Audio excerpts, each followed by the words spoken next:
thank you, Dean Weinstein, faculty, graduates, family, and friends. Let's just get this out of the way. Yes, I'm a TikTok comedian. And yes, they meant to invite me today. As far as I know, it wasn't a mistake, family and friends. I'm just as surprised as you are. I am not an academic physician. I am not what you would call scholarly. Believe it or not, I don't even have any Nobel Prizes. But what I do have is over 100 hours of social media content, most of which is pretty funny. I want to thank the graduating class, first and foremost, for inviting me to share this important day with all of you. And I'd also like to thank the dean for being totally cool with it. This is my second time visiting Ann Arbor. The first time was in 2013 when I interviewed for ophthalmology residency. I was enamored by this place. Sometimes you just know you belong somewhere. I remember excitedly coming home and telling my wife, Kristen, about all the wonderful people, the amazing facilities, the Coney dogs. And I remember her saying to me, okay, but what about winter? And I was like, don't worry about it, I'm sure it's fine. But as soon as I left that interview, I knew I'd be ranking Michigan #1. So you can imagine my disappointment.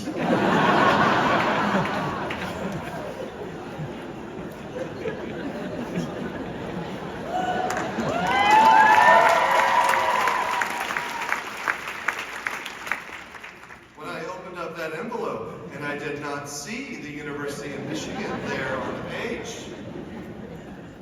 I had matched at the University of Iowa, a wonderful ophthalmology program, but it wasn't my first choice. So what did I do? Well, I did what we all do. I celebrated. I hugged my family and friends, I celebrated my successful match, and then I swore revenge on the program that passed me.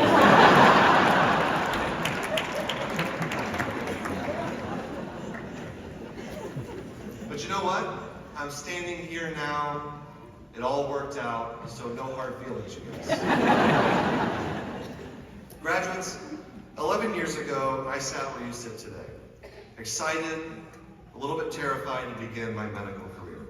I still remember a lot about that day, celebrating with my classmates and my friends and family on that beautiful spring day. The one thing I don't remember is the commencement address. I think it went a little long. Now, I have no preconceived notion that what I'm going to tell you today will remain encoded in your long-term memory. Like the Krebs cycle, coagulation cascade, or those of you going into ophthalmology, anything below the nasal bridge, my words will fade with time. And decades from now, when your grandchildren will ask you who spoke at your med school graduation commencement, you'll fall silent. You'll look off into the distance before saying, I think he was from TikTok? To which your grandchildren will respond, what was TikTok? I may not remember the words delivered to my graduating class by the speaker that day, but I do remember how those words made me feel. Excited, hopeful, proud, with a healthy dose of imposter syndrome. It's that feeling that someday, very soon, somebody is going to figure out that you have no idea what you're doing. We've all had that feeling. Even the dean. Especially the dean.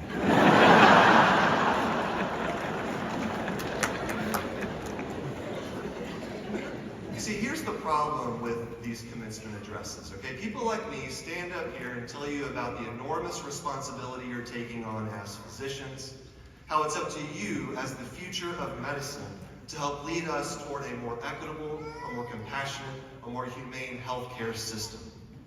I can tell you all those things, which are all true, by the way. But I know what many of you are thinking right now. Dr. G, that's all great, like I'd love to save healthcare.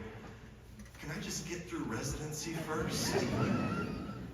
The answer is yes, of course. In fact, you can think of residency as a prerequisite for saving U.S. healthcare. So allow me to give you some advice to help you survive residency so that you can, get on to the business of saving healthcare. Okay, here's what's going to happen over the next few years. You ready? All right, today, you're going to graduate, obviously. Tomorrow, you'll sleep in. I know how taxing fourth year med school is. A few weeks from now, you'll receive your first request in the mail from the University of Michigan asking for a donation.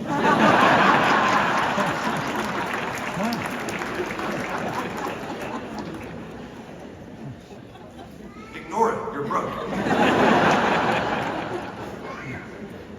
There will be plenty of opportunities for donations later, okay? Even as you move across the country throughout your career, Michigan will find you. They have a team dedicated to finding you. Now in July, you'll begin your intern year. And one of the first things you're going to do is make a mistake. Now despite your best efforts and the world-class education that you've received here, you will make mistakes. Some will be small. You'll order the wrong lab test, or you'll sleep through a page, or you'll forget to check a patient's vision before calling an ophthalmology consult.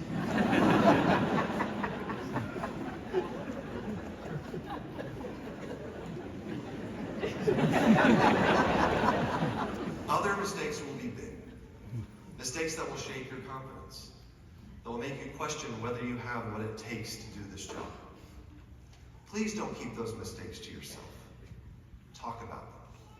Tell your co-residents. Tell your attendings. When you talk to people about your mistakes, you realize something very important. That you're not the only person who's ever screwed up. When I was an intern, every time I'd make a mistake, I would say, I bet Atul Gawande also accidentally ordered a suppository. It helps. Yeah, you do your best to avoid mistakes, but when they happen, you learn from it. And you realize that you're still a good doctor. You're just also human. Now in December, it's going to start to get dark.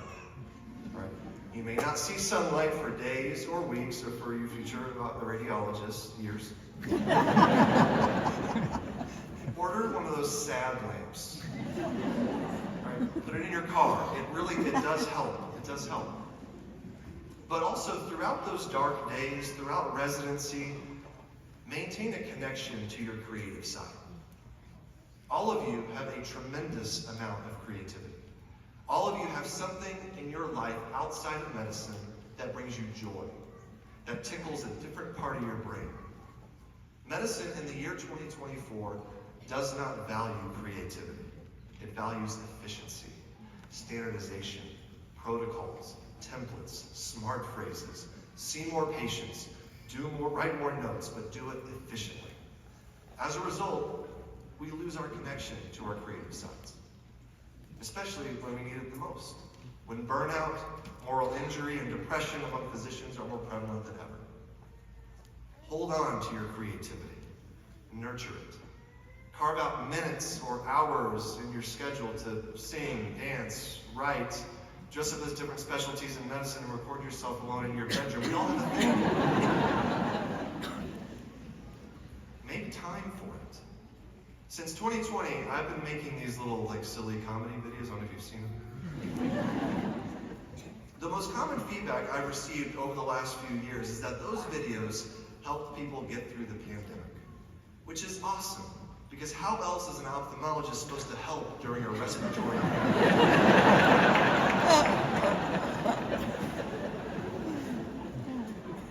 So don't discount the impact that your creativity can have on your own mental health and the mental health of those around you. Now by the end of intern year, you'll come to understand, this time next year, that the key to surviving medical training goes beyond knowing where all the free food is in the hospital. It helps, it does. That's not it. It's relying on each other. Your co-residents, the people sitting beside you, the people in the trenches with you. There will be stretches of time during residency when your co-residents will be the closest family that you have. When I was a fourth-year resident, I was diagnosed with testicular cancer. This was an interesting turn of events for me as an ophthalmology resident, because those aren't typically the kind of balls we treat.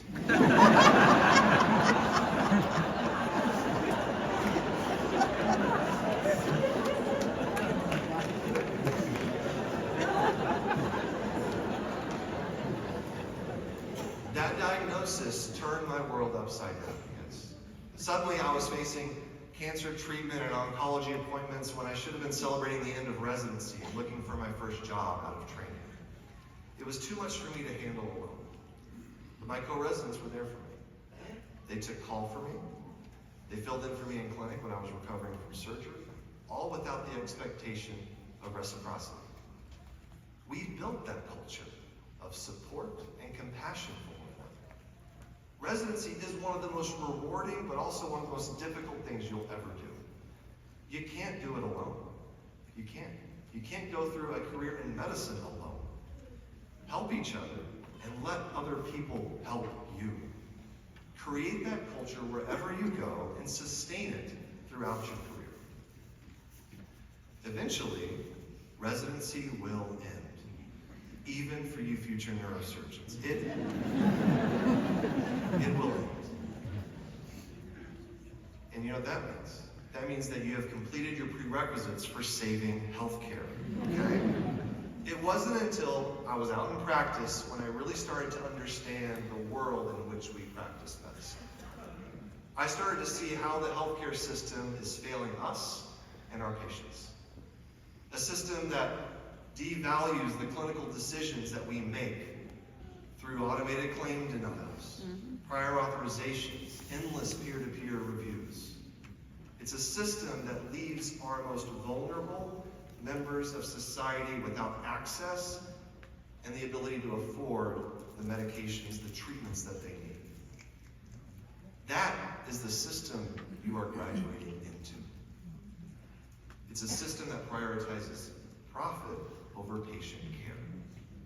I tell you this not to scare you or make you regret your any decision in life, but to make sure that you're ready to help make it better. Maybe not this year, maybe not next year, but before long, we're going to need all of you. There is no shortage of injustices, misinformation, and billion-dollar corporations threatening the health and safety of our patients and our profession. It's up to us to fight for meaningful change. The opportunities for advocacy are endless. Health insurance reform, cancer screening, gun violence.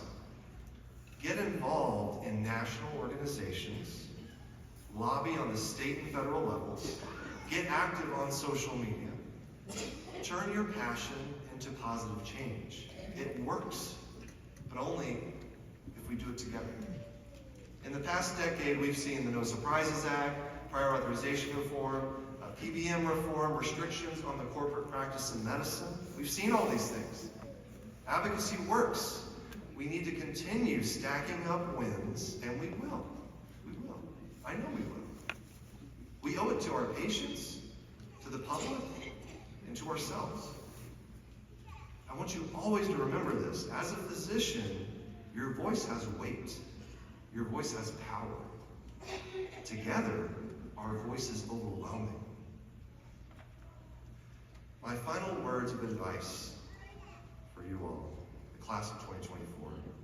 While you're out there crushing residency and saving healthcare, try to have some fun along the way, okay? We are always focused on the next stage in life. I can't wait to finish med school. Only 1 more year residency. I just need to get through fellowship, or for some of you, you'll do like 3 or 4 fellowships for some reason. I don't know, I don't understand. Every now and then, it's okay to stop focusing on where you're going and appreciate where you are. Look at this. Look at these people. You did this. You should be so proud of that. There's going to be highs and lows throughout your medical career. Medicine will hand you some of the worst days of your life. But you'll also do extraordinary things that you never thought were possible. And you're going to help a lot of people. It's a long road.